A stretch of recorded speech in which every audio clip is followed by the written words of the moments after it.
అయితే తర్వాతి కాలంలో ఆర్టీసీ ఎండీ సురేంద్రబాబు రిటైర్ అయిన నేపథ్యంలో జాబ్ సెక్యూరిటీ కార్డును పక్కన పెట్టడంతో అనేక ఇబ్బందులకు గురవుతున్నామన్నారు. కాలం చెల్లిన బస్సులతో నరకయాతన అనుభవిస్తున్నట్లు తెలిపిన ఆయన కొత్త బస్సులను వెంటనే మంజూరు చేయాలని డిమాండ్ చేశారు. ఈ కార్యక్రమంలో యూనియన్ అధ్యక్షుడు ఎంఏ రాజుతో పాటు యూనియన్ నాయకులు, ఉద్యోగులు పాల్గొన్నారు. బీజేపీ, బీఆర్ఎస్ వచ్చే ఎన్నికల్లో పొత్తు పెట్టుకోనున్నాయంటూ జరుగుతున్న ప్రచారాన్ని బీఆర్ఎస్ వర్కింగ్ ప్రెసిడెంట్ కేటీఆర్ తీవ్రంగా ఖండించారు. తాను ఎంపీగా పోటీ చేసి కేంద్ర మంత్రిగా బాధ్యతలు చేపడతానంటూ వస్తున్న వార్తల్లో ఎలాంటి నిజం లేదని స్పష్టం చేశారు. ఈ ప్రచారమంతా సినిమా కథను తలపిస్తోందని, బాహుబలి కంటే పెద్ద హిట్ అయ్యే స్క్రిప్ట్లా తయారైందంటూ వ్యంగ్యంగా వ్యాఖ్యానించారు. రాజకీయ ప్రత్యర్థులు ఉద్దేశపూర్వకంగా ఇలాంటి కథనాలను ప్రచారం చేస్తున్నారన్నారు. తన రాజకీయ పరిధి తెలంగాణకే పరిమితమని, రాష్ట్ర ప్రజల కోసం పనిచేయడమే తన లక్ష్యమని వెల్లడించారు. జనసేన అధినేత పవన్ కళ్యాణ్ చేసిన వ్యాఖ్యలపై మంత్రి అడ్లూరి లక్ష్మణ్ కుమార్ స్పందించారు. నోటికొచ్చినట్లు మాట్లాడడం సరికాదని, ప్రజా జీవితంలో ఉన్న నాయకులు బాధ్యతాయుతంగా వ్యవహరించాలన్నారు. నటుడిగా పవన్ కళ్యాణ్ ను తెలంగాణ ప్రజలు అభిమానిస్తారని, ఆయనకు రాష్ట్రంలో మంచి ఆదరణ ఉందన్నారు. పవన్ కళ్యాణ్ సభకు అనుమతినివ్వకపోవడం పూర్తిగా ప్రభుత్వపరమైన అంశమని స్పష్టం చేశారు. ఏదైనా సభకు అనుమతి రాకపోతే నిబంధనల ప్రకారం మరోసారి దరఖాస్తు చేసుకోవాల్సి ఉంటుందన్నారు.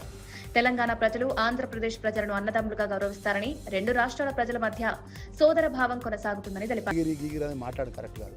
ఇలా తెలంగాణ ప్రజలు ఆంధ్ర ప్రజలకు చాలా గౌరవిస్తారు. ఒక అన్నదమ్ములాగా చూసుకుంటారు తప్ప మేము ఎప్పుడు కూడా వ్యతిరేకించాం. ఆంధ్ర ప్రాంతానికి వచ్చిన వాళ్ళు కదా, ఈ భారతదేశానికి ప్రపంచ దేశాల్లో కూడా తెలంగాణ ప్రజలకు ఉన్నట్టు మంచి మనసు, తెలంగాణ ప్రజలకు ఉన్నట్టు కైండ్ హార్ట్ ఎవరికి ఉండదు. అలాంటి పరిస్థితుల్లో పట్ల రాజకీయంగానే మీటింగ్ పెట్టుకొనియండి. ఇలా అనుమతి అనుమతికి నిబంధనలకు అనుగుణంగా దరఖాస్తు పెట్టుకొని మీటింగ్ చేసుకోమనండి. దానికి నోటికి ఎంత వస్తుందో మా దయాగారి గారిని దళిత మిత్రుని పట్టుకొని దళితుని ఇష్టానుసారంగా అవమానపరుచుకుంటూ మాట్లాడు, లేదా ప్రభుత్వాన్ని అవమానపరుచుకుంటూ మాట్లాడు. విశాఖపట్నం జిల్లా ఆనందపురం మండలంలో జరిగిన రోడ్డు ప్రమాదంలో డాన్స్ మాస్టర్ పండుతో పాటు మరో ఇద్దరికి తీవ్ర గాయాలయ్యాయి.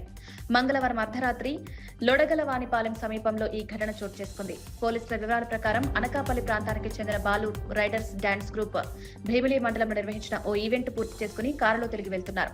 ఈ క్రమంలో లొడగలవానిపాలెం వద్దకు చేరుకున్న సమయంలో కారులో ప్రయాణిస్తున్న ఓ మహిళకు అస్వస్థత ఏర్పడి వాంతులు కావడంతో వాహనాన్ని రోడ్డు పక్కన ఆపారు. కారులో ఉన్నవారు కిందకి దిగిన సమయంలో అనుకోని పరిస్థితుల్లో ప్రమాదం చోటు చేసుకుంది. ఈ ఘటనలో డాన్స్ మాస్టర్ పండుతో పాటు మరో ఇద్దరు తీవ్రంగా గాయపడినట్లు తెలిపారు.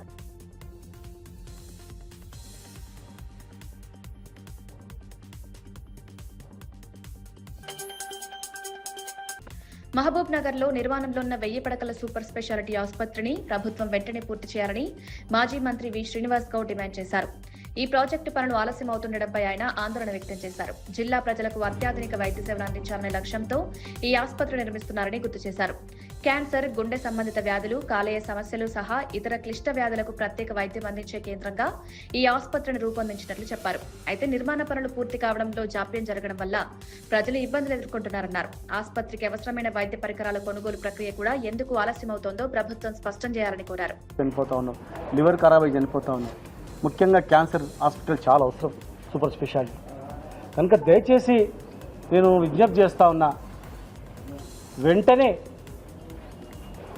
ఆ లోపల ఉన్నటువంటి అన్ని ఎక్విప్మెంట్స్కు టెండర్ పిలవాలని చెప్పి నేను చెప్తా ఉన్నా. మీ నియోజకవర్గంలో మీరు శిలాఫలకం వేస్తే నేను కంప్లీట్ చేసి మీకు అందుబాటులో ఇచ్చిన, నేను దాదాపు 50%, 70%, 80% కంప్లీట్ అయినటువంటి పనులు ఆ రోజు ఎట్లున్నాయో యాజ్ ఇట్ ఈస్గా అట్లే ఉంటే ఇది ఏమైనా ధర్మమా? దయచేసి మీ ద్వారా జూపల్లి కృష్ణారావు గారికి నేను రిక్వెస్ట్ చేస్తున్నా, ఆ సూపర్ స్పెషాలిటీ సంబంధించినటువంటి టెండర్ పిలవాలని చెప్పని నేను చెప్తా ఉన్నా. రాష్ట్ర జైళ్ల శాఖ సత్ప్రవర్తన కనబరిచిన 92 మంది ఖైదీలను విడుదల చేసింది. విడుదలైన వారిలో 86 మంది పురుష ఖైదీలు, 6 మంది మహిళా ఖైదీలు ఉన్నారు. ప్రభుత్వ మార్గదర్శకాలు, నిబంధనల ప్రకారం అర్హులను ఎంపిక చేసి విడుదల చేసినట్లు అధికారులు తెలిపారు.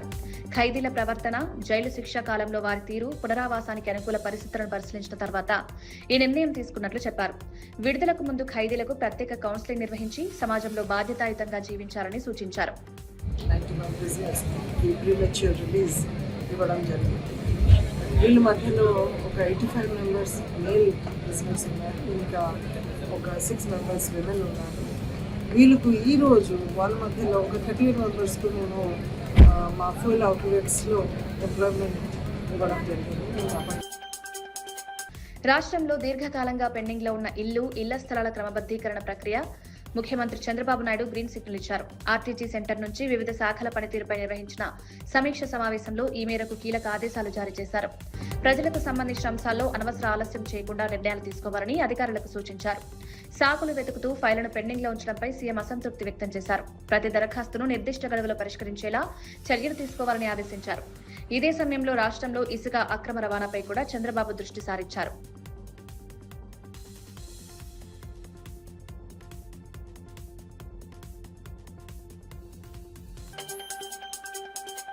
ఐపీఎల్ 2026 ఫైనల్ మ్యాచ్ ను కేంద్రంగా చేసుకుని నిర్వహిస్తున్న ఆన్లైన్ క్రికెట్ బెట్టింగ్ ముఠాను ప్రొద్దుటూరు పోలీసులు ఛేదించారు.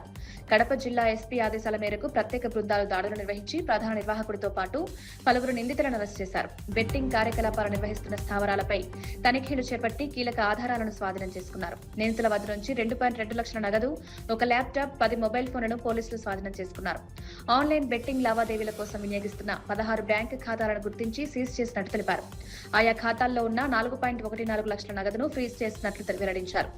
ఐపీఎల్ ఫైనల్ మ్యాచ్ ను ఆసరాగా చేసుకుని పెద్ద ఎత్తున బెట్టింగ్ నిర్వహిస్తున్నట్లు విచారణలో గుర్తించినట్లు పోలీసులు తెలిపారు. వెళ్ళి రైడ్ చేశాము. అప్పుడు అలాంగ్ విత్ 5 other people ఒక మెయిన్ బుక్ కూడా అరెస్ట్ చేశాము.